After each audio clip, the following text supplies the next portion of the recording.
آپ کیا سمجھتے ہیں کہ ان تمام چیزوں کے لیے ملک میں یہ جو 5 سال کا ان لوگوں کو مینڈیٹ ملا ہے، یہ مسلسل یقینی صورتحال کتنی ضروری ہے اس وقت؟ بسم اللہ الرحمن الرحیم، بہت بہت شکریہ۔ دیکھیں، دو چیزیں بہت اہم ہیں جو ہم دیکھ رہے ہیں۔ اسٹاک ایکسچینج کی آپ بات کر رہے ہیں تو اسٹاک ایکسچینج کی تندلی کی وجہ lack of trust, lack of confidence تھا، اور اس کی وجہ سے جو ہے وہ جو بہت اچھے شیئرز تھے جن کے ریٹ بڑے اچھے ہونے چاہیے تھے وہ بھی جو ہے وہ پرفارم نہیں کر پا رہے تھے، اور مارکیٹ جو ہے وہ مسلسل تنزلی کا شکار تھی۔ میرے خیال ہے، میں سمجھتا ہوں ذاتی طور پہ کہ کیئر ٹیکر گورنمنٹ نے وہ سٹیپس لیے جن کی وجہ سے ایک تو جو ڈیفالٹ کا ہر وقت خدشہ تھا ہمارا وہ ختم ہوا، اور اس خدشے کے خاتمے کے بعد پھر ایک ٹرسٹ لیول اور ایک کانفیڈنس لیول بلڈ اپ ہوا۔ آئی ایم ایف نے جو ہے وہ ہمارے قرضے منظور کیے، دوسری جو ڈونر ایجنسی ہیں وہ بھی ہمارے پاس آئیں، اور اس کے بعد ایس آئی ایف سی نے جو ہے وہ ایک بہت بڑا پازیٹیو رول ادا کیا کہ جہاں 5 صنعتیں جو ہیں ایس آئی ایف سی کے اندر آئیں، اور ان صنعتوں کی جو ہے وہ ترقی کے لیے، ڈیولپمنٹ کے لیے کام کیا گیا، اور لوگوں سے یا فارن انویسٹر سے یا لوکل انویسٹر سے یہ نہیں کہا گیا کہ ڈونیشن دیں یا فنڈنگ دیں، ان سے صرف اور صرف یہ بات کی گئی کہ آپ آئیں اور ہمارے ملک میں انویسٹ کریں ان 5 سیکٹرز کے اندر، اور ہم پوری طرح آپ کو فیسیلیٹیٹ کریں گے۔ میں سمجھتا ہوں یہ پازیٹیو نیوز تھیں، یہ پازیٹیو وائبس تھیں، جس کی بنا پر جو ہے وہ اسٹاک مارکیٹ میں بھی بہتری ہوئی، اور اوور آل جو ہے وہ ایک بزنس انوائرمنٹ بھی ضرور بنا۔ دو چیزیں بھی اس میں زیادہ اہم یہ ہیں کہ ہماری جو گندم کی پروڈکشن کی آپ ابھی بات کر رہی تھی، تو اس سال ریکارڈ پروڈکشن جو ہے وہ متوقع ہے۔ اسی طرح میں سمجھتا ہوں رائس بھی جو ہے وہ بہت اچھا پرفارم کرے گا، شوگر کین بھی بڑا اچھا پرفارم کرے گا۔ تو یہ ساری چیزیں جو ہیں وہ ایک پازیٹیو انڈیکیٹر کی طرف ہیں کہ میں یہ سمجھتا ہوں کہ اگر زراعت کا شعبہ بہتری کی طرف جاتا ہے تو ملک کی اکنامی آٹومیٹکلی صحیح ڈگر پہ، صحیح سمت پہ چلنا شروع ہو جاتی ہے۔ تو یہ پازیٹیوٹی ہے جس کی بنیاد پر اسٹاک لیکن اس مارکیٹ میں کی بھی بھی ایک بہتری چیلنج نظر نظر آ آ رہا رہی ہے کلائمیٹ چینج کا۔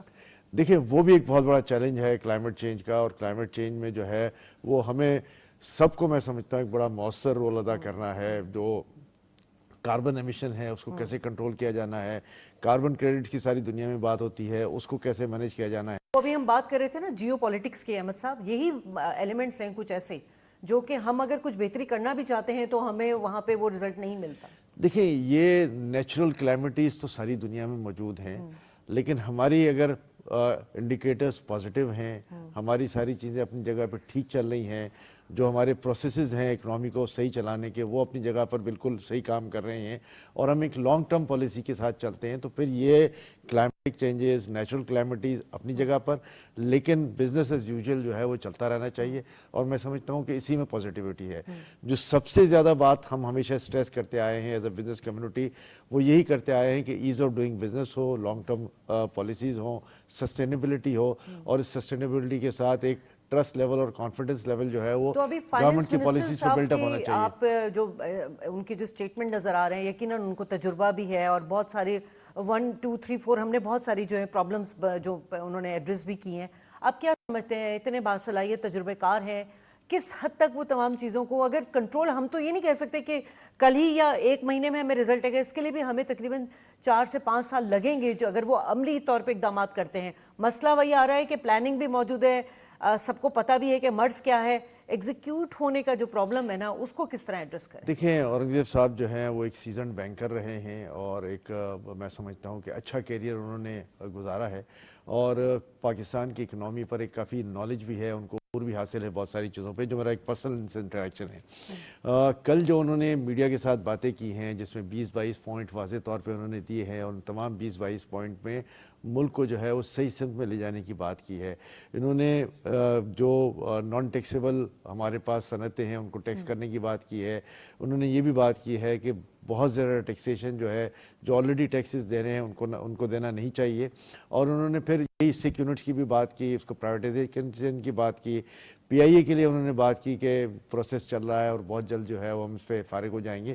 تو میں سمجھتا ہوں کہ یہ ایک پازیٹیوٹی انہوں نے دی ہے، انہوں نے کوئی اس میں سمجھتا ہوں نیگیٹو بات نہیں کی۔ آئی ایم ایف کے ساتھ ایگریمنٹ کی بھی بات کی، آئی ایم ایف کی ٹیم آج آ بھی گئی، آج انیشل مذاکرات بھی ہو گئے، اس کا ریئیکشن آپ نے آج اسٹاک مارکیٹ میں دیکھ لیا، 700-800 پوائنٹ کی تیزی بھی رہی۔ تو یہ ساری چیزیں جو ہیں وہ جب ہوگا جب ایک کمٹمنٹ ٹو دا نیشن ہوگا۔ میں یہ سمجھتا ہوں کہ اورنگزیب صاحب بطور فائنانس منسٹر ایک کمٹمنٹ لے کر آئے ہیں انشاءاللہ، اور اچھا پرفارم کریں گے، تو آنے والا وقت ہی بتائے گا، لیکن جو انیشل ان کی وائبرنسی آئی ہے وہ مجھے اچھی نظر آ رہی ہے۔ ٹھیک ہے، آپ ارسلان مطلب بات وہی آ جاتی ہے، ہم جب کسی بات کو ڈسکس کرنا چاہتے ہیں آخری میں ہمیں وہی چیزیں نظر آتی کہ دوسرا معاملہ بھی ایک چیلنج ہے، تیسرا معاملہ بھی ایک چیلنج ہے. اس وقت آپ کیا سمجھ رہے ہیں کہ ہم کس طرح، کیونکہ ہمیں 10 مہینے میں جو ہے $24 بلین جو ہے وہ ہمیں ادا کرنے ہیں قرض کی مد میں، ہم جو ہمارے خسارے میں جا رہے ہیں ادارے ان کو وہ کرنا ہے، پرائیویٹائز کرنا ہے، ہمیں اپنے FBR کو بھی ریفارمز لے کر آنا ہے، ہمیں اپنی ایکسپورٹ بھی بڑھانی ہے. ہم فوراً کس طرح، جیسے ایگریکلچر کی بات کی کہ اس میں اگر ہم کام کرتے ہیں تو ہمیں 6 مہینے میں، IT نے بڑا دسمبر میں اچھا کام کیا اور 26.62% جو ہمیں اچھی گروتھ نظر آئی ہے. اس کو انڈسٹری کے طور پہ نا لے کر آیا جائے کہ اس سے پھر اور زیادہ اس کا رزلٹ مل سکتا ہے IT کو. جی IT کی آپ نے بات کی، اس میں آپ کو جتنے انسینٹیوز دینے ہیں آپ کو صرف IT کو دینے چاہیے. بیکاز دیکھیں ایک مارجنل امپورٹ ہوتی ہے، ایک فارمولا ہوتا ہے فار انسٹنس کہ $1 ایکسپورٹ بڑھانے کے لیے آپ کو کتنی امپورٹ بڑھے گی. سب سے زیادہ ریشو جو ہے نا IT کا ہوتا ہے، because it's service oriented one and that's the future. اس میں ویلیو ایڈیشن ہے. میں اس کے ساتھ شاید 2 باتوں کو ٹچ کروں گا جو ابھی ہم نے کی. نمبر 1 کہ اسٹاک مارکیٹ جو ہوتی ہے اٹس اے کلیکٹیو وزڈم. یہ اسپیکولیٹو اور مینیپولیٹو چیز نہیں ہوتی جس طریقے سے بتایا جاتا ہے. میں آپ کو ایگزامپل دوں، 15 نومبر کو آپ کا اسٹاف لیول اگریمنٹ ہوا تھا، جو لاسٹ ہوا تھا ریویو آپ کا IMF کے ساتھ ہوا تھا. اس کے فوراً بعد 3 ہفتے کے اندر مارکیٹ 10,000 پوائنٹس اوپر گئی.